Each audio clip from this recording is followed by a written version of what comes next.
చూస్తున్నా, అన్ని అబ్జర్వ్ చేస్తున్నా. ఏంటి తలుపేస్తున్నారా? ప్రెస్టేజా? ఈ జాగ్రత్త ముందుండాలి. ఏంటి ముందుండాలి?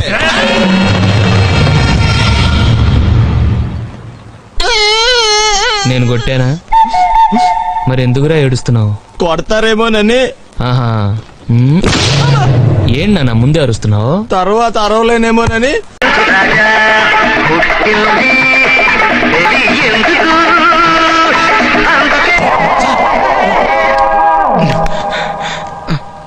నాకెంత బాధగా ఉందో తెలుసా సార్? తిరిగి వచ్చినందుక? అవును సార్. కాదు సార్, మీరు వెళ్ళిపోయినందుకు. బంతే ఏమైనా కావాలా సార్? కొంచెం మనశ్శాంతి. వెళ్ళిపోతాను సార్.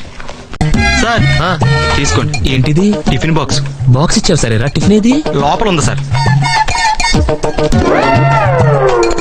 మధ్యాహ్నం పూట ఎక్కువ తింటే నిద్ర వస్తుందండి. మరి ఇంత తక్కువ తింటే నీరసం వస్తుందేమో సార్. ఎన్నాళ్ళంటే పని లేక తెగ తినేవారు కానీ ఇప్పుడు పనిలో పెడితే పెద్దగా తినాలనిపించదు. ఆహా. ఆయ్.